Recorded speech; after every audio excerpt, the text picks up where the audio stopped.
ఒక సీజన్లో మొన్న ఒక ఎకరం మాత్రం వేశారు. సిద్దిపేట జిల్లాలో ఫామ్ ఆయిల్ ఫ్యాక్టరీ ఓపెనింగ్ రోజు ఎకరం వరకు రైతులకు వేశారు. మరి మిగతా చేస్తారన్న నమ్మకం అయితే లేదు. బోనస్ పోయిన యాసంగి 500 రూపాయలు ఎగ్గొట్టారు. ఇప్పుడు బోనస్ దిక్కులేదు.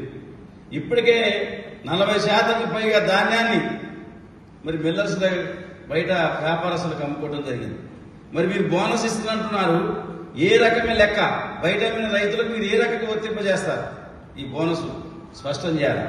ఇవాళ వరి 2389 రూపాయలు క్వింటాలకు మీరు మద్దతు ధర ప్రకటిస్తే 1800 రూపాయలకు మించి కొనుగోలు చేయట్లేదు. అంటే ఒక్కొక్క క్వింటాకు సుమారు 589 రూపాయలు పైన 600 రూపాయలు ఒక్కొక్క క్వింటాకు రైతు ఇవాళ డబ్బులు కోల్పోవాల్సిన పరిస్థితి వచ్చింది. ఎందుకు? మీరు సకాలంలో కొనుగోలు కేంద్రాలు ప్రారంభించకపోవటం వల్ల, దానికి కావాల్సిన బస్తాలు ఇవ్వకపోవటం వల్ల, దానికి కావాల్సిన సిబ్బంది నియామకం చేయకపోవటం వల్ల, మిల్లుల్ని కేటాయించకపోవటం వల్ల ఒక్కొక్క రైతు ఇలా వరి మీదనే 600 రూపాయలు కింటాకు కోల్పోవాల్సిన పరిస్థితి వస్తుంది. టైంలో స్పందించకపోవటం, కొనుగోలు కేంద్రాలు అదే మీరు ఏర్పాటు చేసి ఉన్నట్టయితే ప్రైవేటు వ్యాపారస్తులు కూడా మద్దతు ధర కొనుగోలు. ఇవాళ కొనుగోలు కేంద్రాలు ఎందుకు పెడతారు? ప్రైవేటు వ్యాపారస్తులు తక్కువ ధరకు కొనకుండా వాళ్ళకు భయం ఉండి మేము కొనకపోతే ప్రభుత్వం కొంటుందని ఒక రైతుకు భరోసా ఉన్నప్పుడు అప్పుడు ప్రైవేటు వ్యాపారస్తులు కూడా మద్దతు ధర కొనే అవకాశం ఉంది. నువ్వు రైతుకు భరోసా ఇవ్వలేనప్పుడు, కొనుగోలు కేంద్రాలు ఏర్పాటు చేయనప్పుడు రైతు ఇళ్లల్లో ఇన్ని క్వింటాల ధాన్యం ఎక్కడ పెట్టుకునే పరిస్థితి రైతుకు ఉంటుందా? మొక్కజొన్న పెట్టుకునే పరిస్థితి రైతుకు ఉంటుందా? దయచేసి ఆలోచించమని చెప్పి నేను విజ్ఞప్తి చేస్తున్నాను.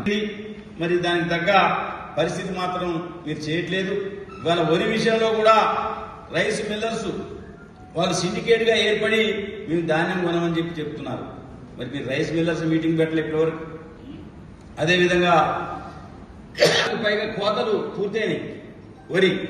మరి ఇంకా మీరు ఇప్పటివరకు ఒక కొనుగోలు కేంద్రం ఏర్పాటు చేయకపోవడం వల్ల మీరు ఎప్పుడు చేస్తారో దయచేసి చెప్పాలని చెప్పి మేము ప్రభుత్వానికి డిమాండ్ చేస్తున్నాం. ఇవాళ మీరు ఆర్భాటాల మీద ఉన్న శ్రద్ధ, ఇతర వ్యాపకాల మీద ఉన్న శ్రద్ధ, రైతాంగానికి సహాయం చేయడంలో మీరు పూర్తిగా వైఫల్యం చెందారు. ఈ ప్రభుత్వం వచ్చిన దగ్గర నుంచే రైతు భరోసా ఇవ్వట్లే. ఎవరన్నా రైతు చనిపోయి గతంలో 2 సీజన్లు ఇప్పటికీ రైతు భరోసా ఎత్తేశారు. పంటల కొనుగోలు మీద మీకు శ్రద్ధ లేదు. బోనస్ మీరు ప్రకటించింది ఎన్నికల హామీలో ఏదైతే మీరు రైతు డిక్లరేషన్ అని ప్రకటించారో, సన్నోట్లు వేస్తే మేము 500 ఇస్తుందని పోయిన సీజన్ కొట్టారు. ఈ సీజన్లో ఇంతవరకు లేదు. అంటే మీ యొక్క వైఖరి ఈ పంటల కొనుగోలు మీద ఏ రకం ఉందో దీన్ని బట్టి అర్థమవుతుంది. ఇప్పటికైనా మీరు మేనవేషాలు లెక్కించకుండా మొక్కజొన్న రైతుల్ని మీరు కాపాడండి.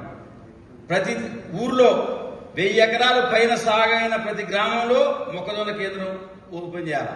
ఎందుకంటే 3 లక్షల ఎకరాల వరి ఉంటే 300 కేంద్రాలు ఏ రకంగానైతే కొనుగోలు కేంద్రాలు ఉన్నాయో, ఇవాళ సుమారు 3 లక్షల ఎకరాలు మొక్కజొన్న కూడా ఉంది. మీరు 50 కేంద్రాలని చెప్పి మేము పేపర్లో చూసినాం.